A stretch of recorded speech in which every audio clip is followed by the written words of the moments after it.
sección Dato Jurídico. Soy Estefanía Reséndiz y hoy les presentaré 4 principales puntos para quienes no saben de qué trata la carrera en Derecho.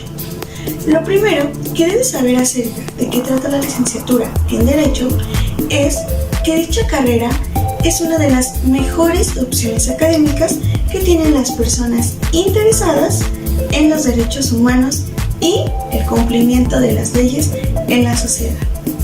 Esta carrera te forma y te brinda las herramientas para atender, litigar y resolver casi cualquier conflicto legal que suceda.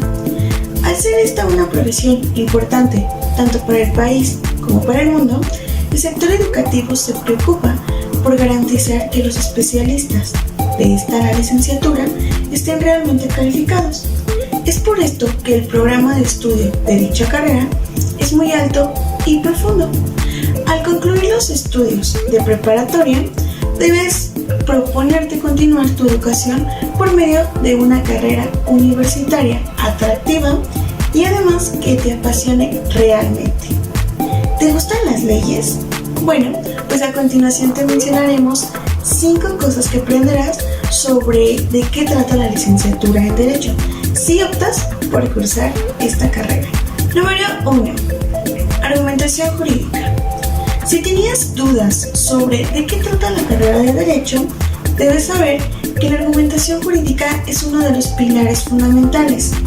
La argumentación jurídica no es más que el razonamiento que exponen los abogados para intentar probar, refutar y especialmente justificar una tesis que beneficie a la parte que asesoran en un procedimiento legal. Además de esto, dicha área de aprendizaje te permitirá comprender cómo actúa y cómo funciona el sistema de justicia del país. También conocerás cuáles son los espacios en los que podrás desarrollar tu capacidad de exponer argumentos. Número 2. Derecho constitucional. No se puede tener una buena argumentación jurídica si no se cuentan con fundamentos legales. Debido a esto, otra de las áreas de la licenciatura en Derecho a las que debes prestarle especialmente atención es la de Derecho Constitucional. Esta rama del derecho es la que se encarga de estudiar las principales normas que definen al Estado. En el caso de México, las personas que aspiran a ser abogadas deben conocer, analizar y especialmente interpretar la constitución política del país desde sus principios fundamentales hasta sus últimos artículos y consideraciones. Al graduarte de esta licenciatura, podrás construir con tu experiencia una sólida trayectoria. También será posible tener la credibilidad suficiente para promover mejoras a la Constitución o asesorar al Poder Legislativo cuando se impulsan reformas o modificaciones particulares, ya sea a una ley. Si descubres que esa es tu pasión, como punto número 3 tenemos a la sociología. Cuando pensaste sobre de qué trata la carrera de Derecho, probablemente solo pensaste en leyes, pero déjame decirte que eso es un error. La capacitación de esta licenciatura va mucho más allá de solo textos legales. Otra de las áreas del conocimiento en que profundiza el derecho es la sociología. Esta ciencia social tiene como objeto analizar el funcionamiento y la estructura de las sociedades humanas. En el derecho, comprender sobre esta disciplina te permitirá evaluar y entender los efectos de las normas y disposiciones jurídicas que afectan a una comunidad. Al pertenecer a una ciencia que estudia al humano y las conductas poblacionales, conocer sobre sociología te permitirá trabajar en organismos públicos relacionados al servicio social, como por ejemplo el Instituto Mexicano del Seguro Social o ya sea el Instituto Nacional de las Mujeres. En el cuarto punto, debes tomar en cuenta los delitos particulares. Este objetivo de estudio te dará la oportunidad de conocer cómo se dividen, obviamente según las leyes mexicanas, También los diferentes actos que van en contra de lo establecido por la ley y cómo dichos hechos punibles se castigan por medio de penas. Entre los tipos de delitos que podrás estudiar a profundidad son aquellos que van contra la vida, la integridad corporal y la familia. El conocimiento de esta área te permitirá saber, entre otras cosas, cuál es la estructura de sanciones para las personas sentenciadas ya sea por homicidio y cuáles atenuados y agravantes que influyen en las penas otorgadas. Bueno, pues hasta aquí la sección Dato Jurídico. Soy Stephanie Resendiz y nos vemos la próxima. Ahora vamos a un pequeño corte y regresamos con más de Impulsando el Derecho.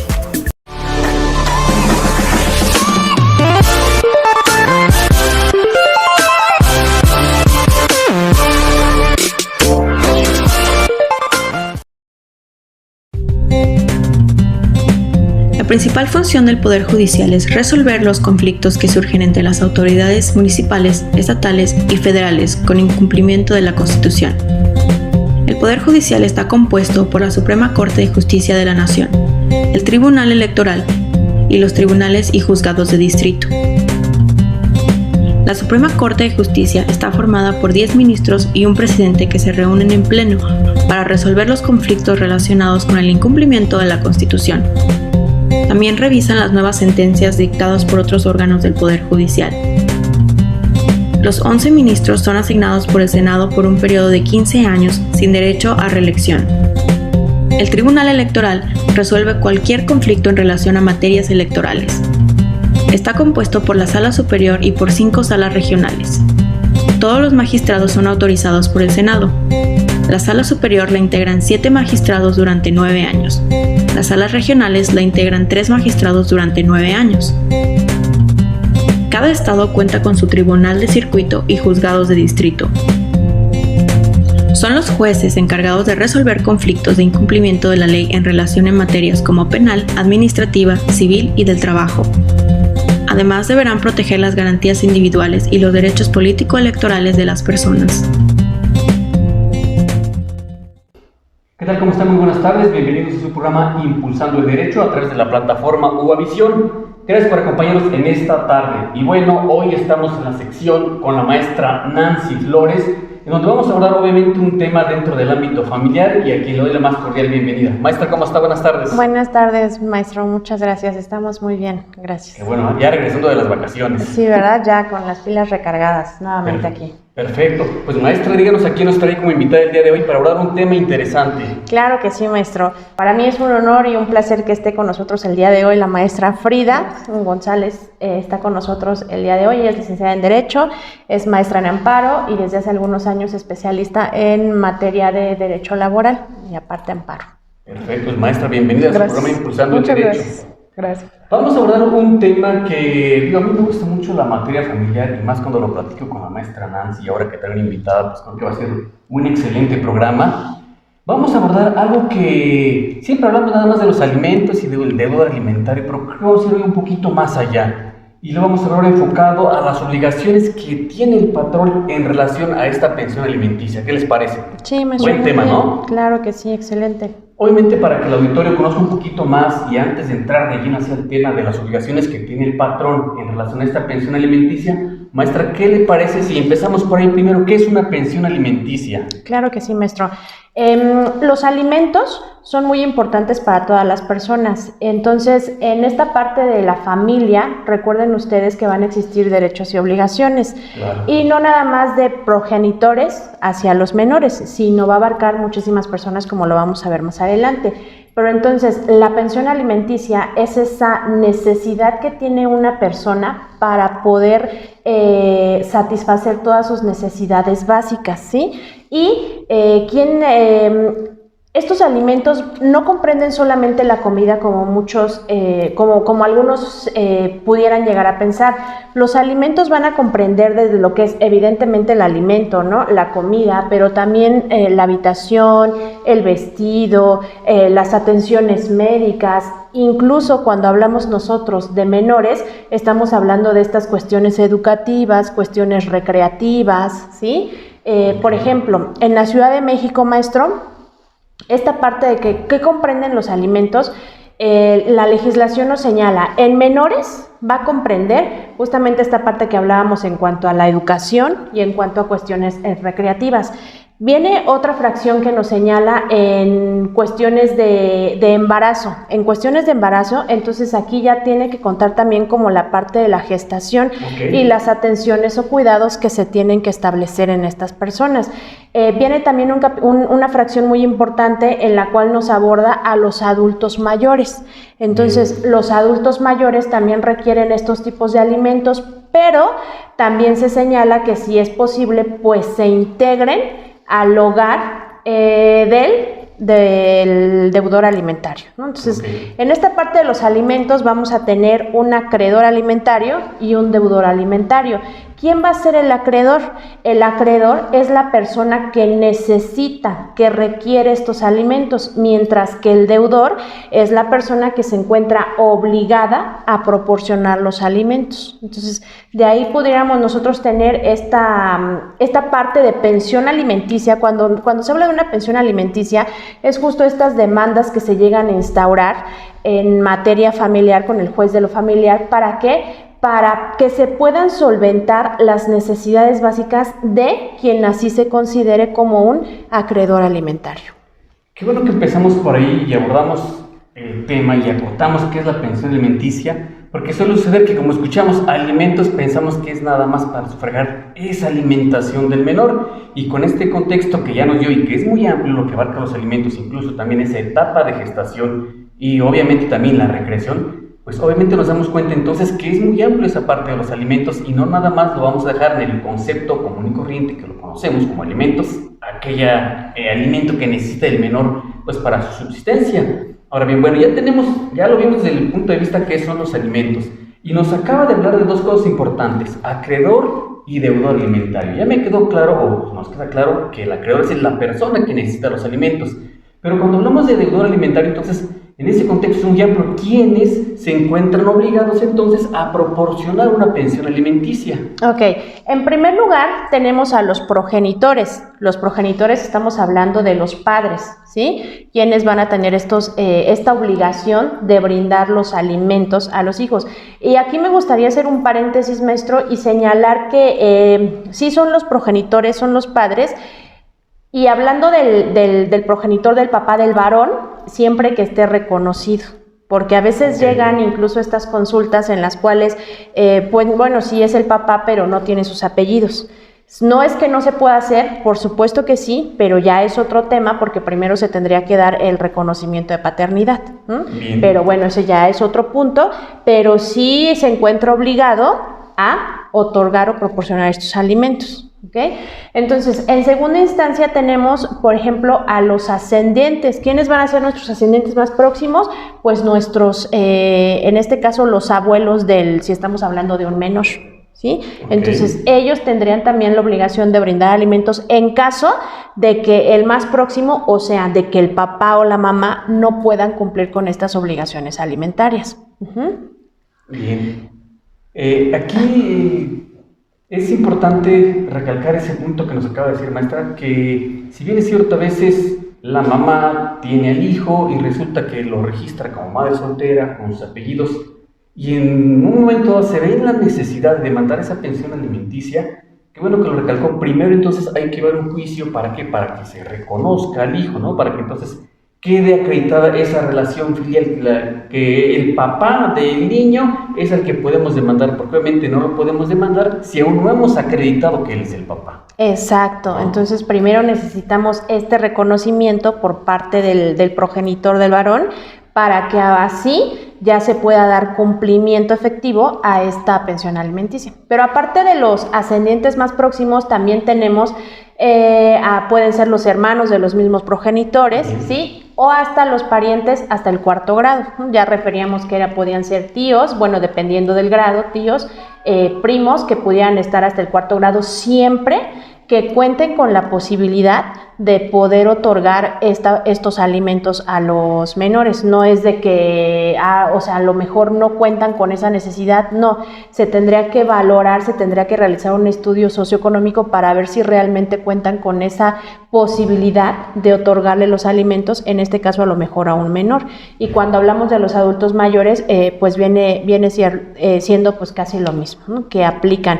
Y en esta parte de quienes se encuentran obligados, podemos tener también estas características de cómo es que se van a proporcionar estos alimentos. Entre las primeras tenemos que tienen que ser proporcionales. Los alimentos se tienen que dar o se van a otorgar de forma proporcional. ¿Esto qué quiere decir? Que se tiene que realizar de la misma forma un estudio para saber cuáles son o cuál ha sido el modo de vida de la persona que está requiriendo los alimentos. ¿Para qué? Para que de esa manera ambas partes, en este caso los progenitores o las personas que se encuentran obligados a otorgar estos alimentos, pues entonces se encuentren de la misma forma proporcional con el menor, o en su caso con el adulto mayor, si son varios hijos, con los papás. ¿Sí?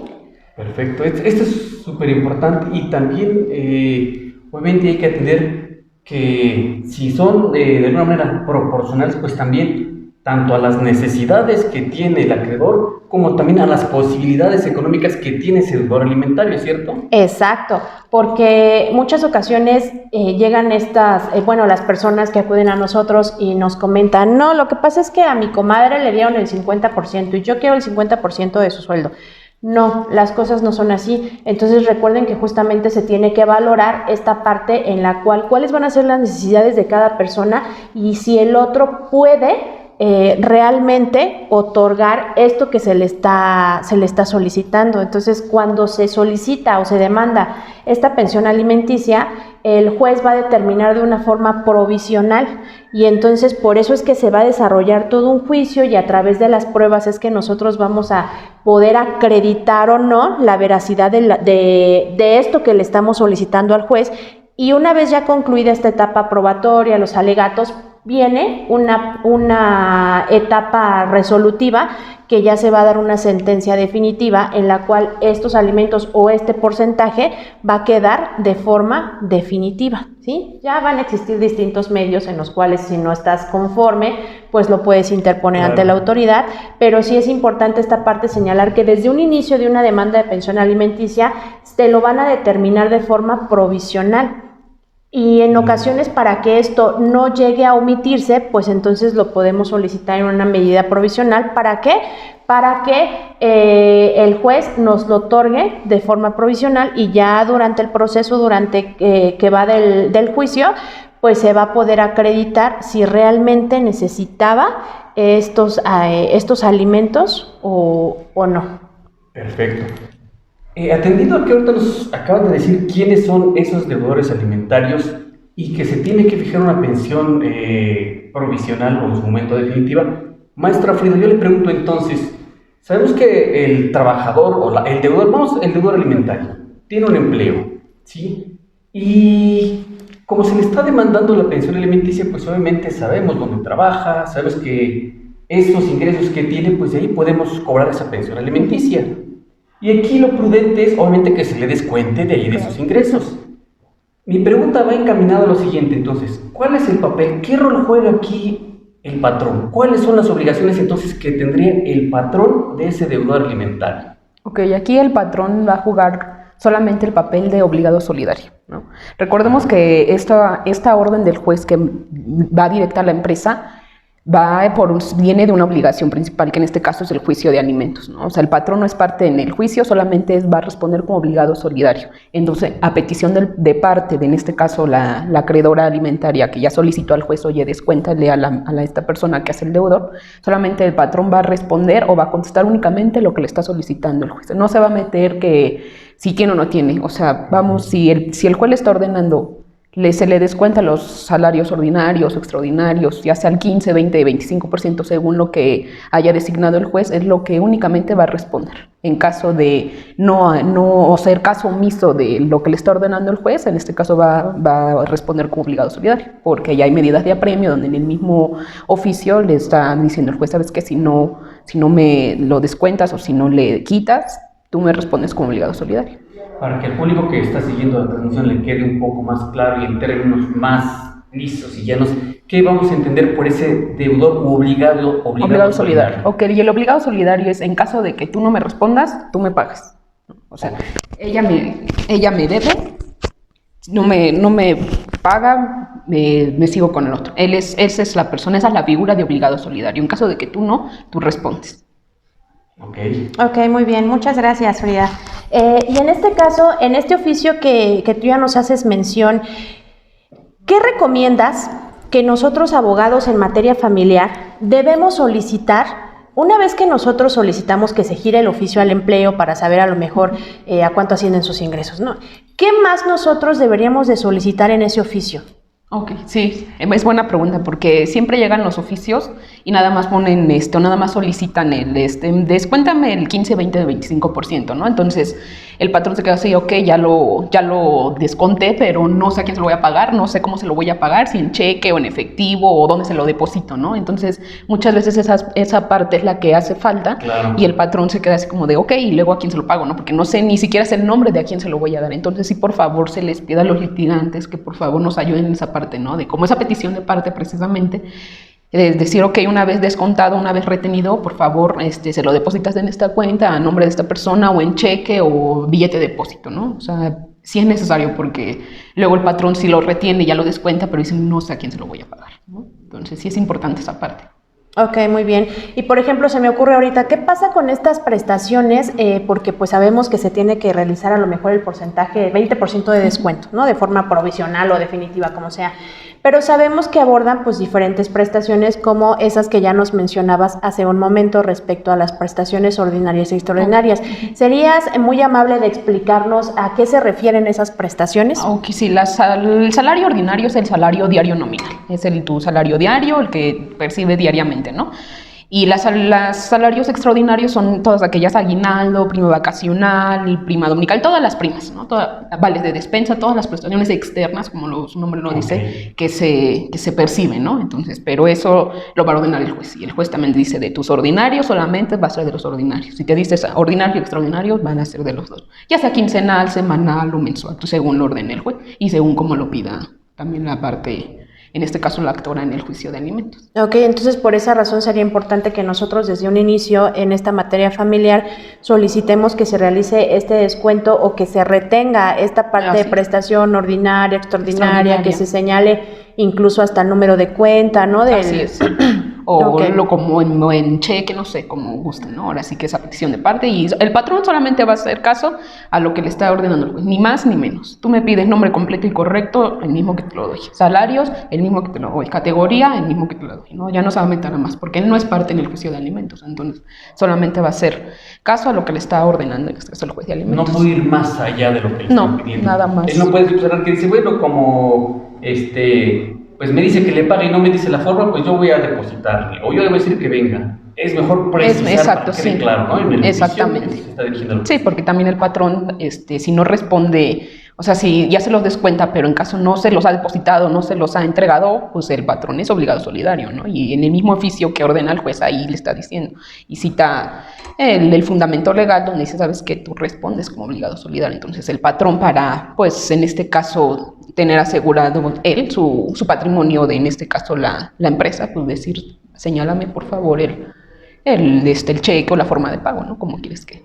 Y aquí entonces, hablando de prestaciones ordinarias y extraordinarias, ¿entrarían lo que son las comisiones? Porque a veces sabemos que el trabajador percibe más de las... Por ejemplo, cuando hablamos de ventas, ¿sí? Percibe a veces más comisiones por vender que en sí por el salario que percibe. ¿También se aplica el descuento de las comisiones que percibe? Al hablar de salarios son extraordinarios, entra todas las primas y todas la ley federal lo marca como todas las primas y porque hay por comisiones en este caso que también se les da un salario porque como su sueldo es por comisiones, también se les da un salario base para que, en este caso para garantizar el salario diario el que te marca la ley, ¿no? El mínimo de ley. Entonces, sí, también entrarían. Las comisiones también entrarían. Ahora, acabas de comentar algo que me parece muy importante. Entonces, bueno, el patrón tiene que contestar lo que le piden en el oficio. Pero entonces, ¿qué pasa si ese patrón no contesta, no rinde su informe ante el juez durante el tiempo que le está concediendo? Porque acabas de decir que el juez le va a dar un tiempo para Sí, les da un tiempo. ¿Qué pasa si no lo hace? Lo multa, en este caso, en el mismo oficio va a decir en caso de, son 8 días normalmente, le dan 8 días a la empresa para que realice su oficio para contestar. Son 8 días, normalmente se les pide 8 días y en caso de hacer caso omiso, además de que va a responder obligado solidario de la parte que le corresponde a la acreedora alimentaria, va a responder con una multa según la que considere el juez, de no contestar en ese término de 8 días. O sea, ya al 9º ya te estaría corriendo la multa, más aparte de ser el obligado solidario. Pero ¿qué pasa, por ejemplo? Van a decir, siempre yo complicando las cosas. A ver, tiene 8 días. Sí. Resulta que el patrón, dentro de esos 8 días, en el día 5, dice, todavía no tengo la información del trabajador que me solicitas. ¿Me puedes conceder, juez, una prórroga? ¿Lo puede hacer? Sí lo puede hacer, pero hay una palabra que manejamos también en el medio de los procesos que se llama inverosímil, ¿no? Entonces el patrón va a decir, ¿cómo no vas a saber si tú eres patrón, ¿no? Entonces el patrón también, el juez va a decir, tú sabes, tú eres el patrón, tú le pagas, ¿no?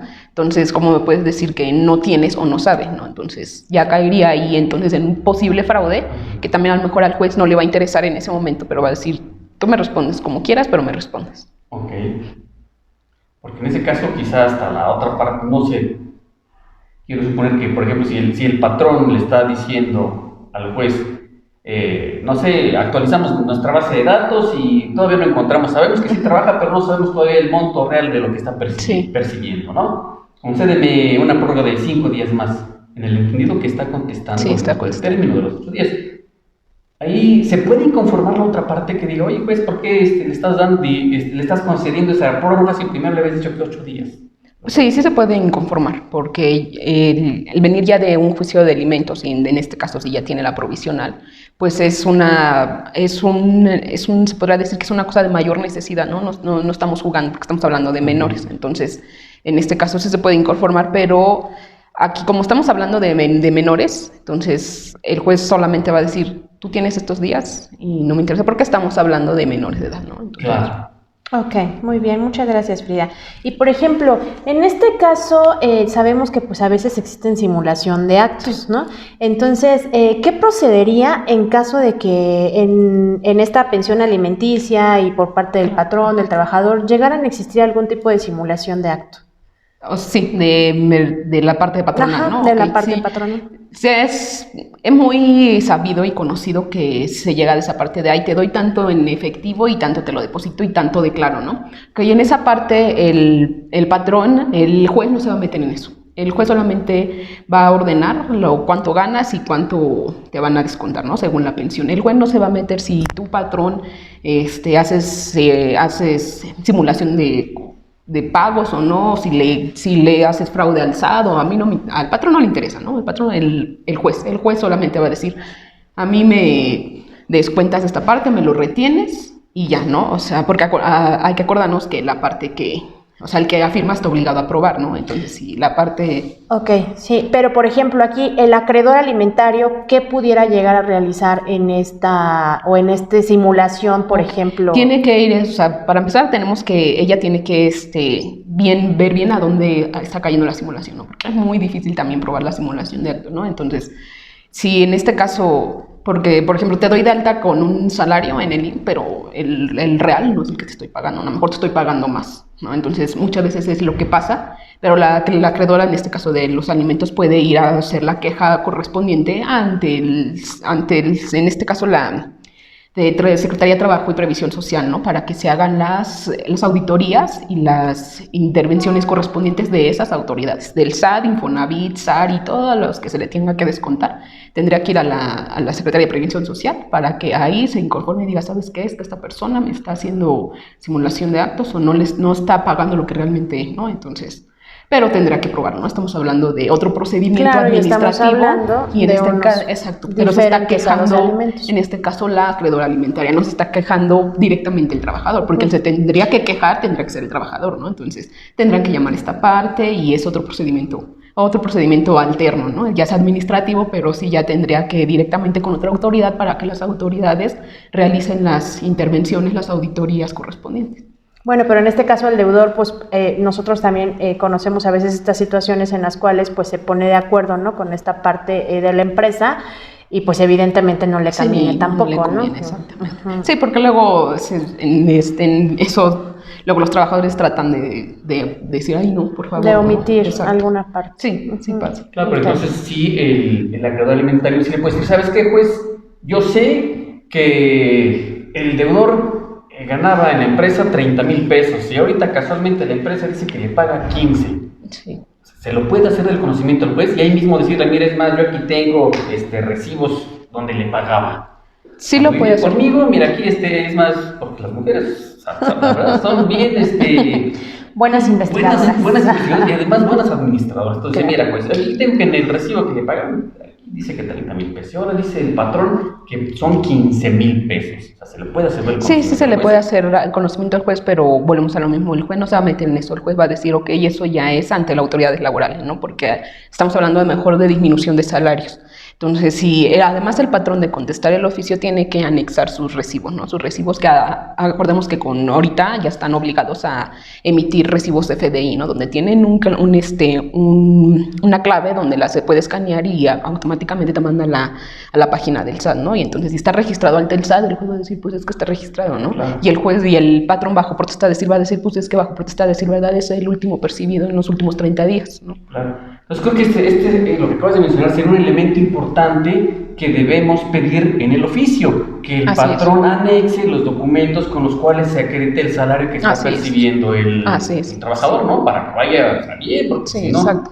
Para que sea claro y evitemos algún tipo de regularidad, ¿no? En el proceso. Sí, para que se evite discrepancias. Y si lo hacemos bien desde el inicio, creo que vamos a llegar a buen puerto con un procedimiento bien cimentado. Exacto. Bueno, pero ¿qué pasa entonces, por ejemplo, al trabajador ya se le está descontando la pensión alimenticia? Pero ¿qué pasa si hay otros créditos que también se le descuentan al trabajador? A lo mejor el trabajador saca un coche y se lo están descontando, a lo mejor compró un departamento, a lo mejor no es del Infonavit, pero compró un departamento y también se lo están descontando, ¿no? Así es. A lo mejor por ahí celebró un contratito y dice que está pagando mensualmente a su acreedor, no sé, 2,000 pesos. Obviamente el salario se reduce. Sí, claro. Pero entonces, ¿qué pasa si tenemos también una pensión alimenticia? ¿Qué hay con esa prelación de créditos? Con esa prelación, ¿quién tiene preferencia durante todo esto? La pensión alimenticia. La pensión alimenticia es preferente de todos los créditos, de todos los impuestos que pueda haber, ¿no? Es decir, patrón, primero me descuentas la pensión alimenticia, el porcentaje que te ordene, y ya después me descuentas tus créditos Coppel si quieres, o de un coche, y ya después me haces también los descuentos de Infonavit, SAR y todos los que tienes. Pero primordialmente siempre es la pensión alimenticia, que efectivamente tiene relación de créditos, es sobre antes de. Sí, porque luego dicen, ¿qué importa? Pues me endeudo por aquí y quiero tocar menos.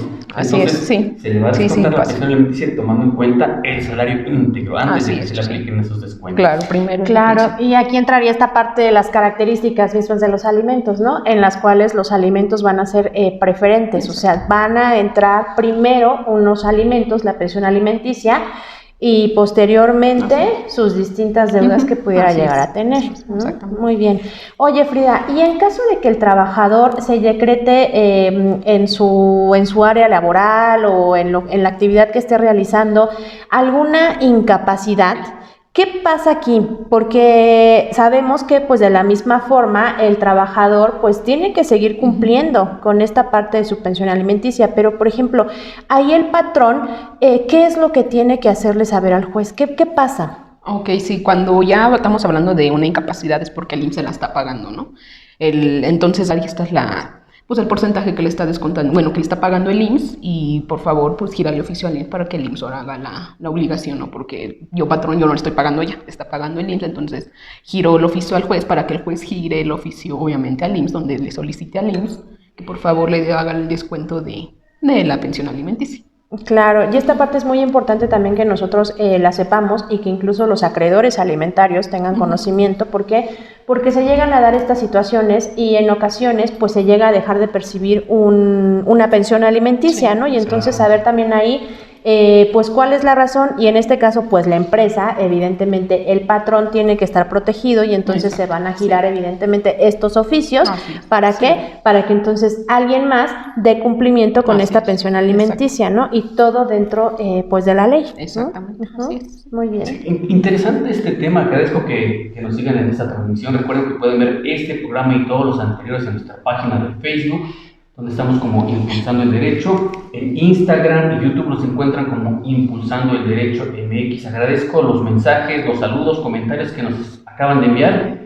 Y quiero leer una pregunta que nos enviaron maestra Frida, para que con esto yo creo que cerramos el programa. Y porque hay varias preguntas, pero se me hace también, al igual que todas interesantes, pero por cuestión de tiempo, le hago esta última. Dice, ¿qué procede si el trabajador deja de laborar en la empresa? Porque sabemos que así se las gasta. Sí. La verdad, ¿no?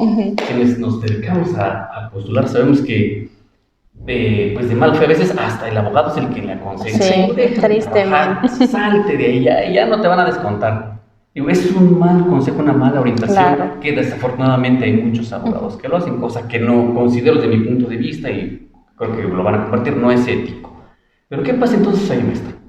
Pues estamos hablando en caso de hacer un finiquito, una indemnización, en esa parte también se le tiene que descontar el porcentaje de la pensión alimenticia que ha ordenado el juez, ¿no? O sea, en caso de su liquidación, su finiquito, su indemnización, en esa parte solamente se le descuenta lo que ordena el juez y ya, ¿no? O sea, ya el juez no se va a meter en sí, no, o sea, eso ya corresponde mejor del trabajador, ¿no?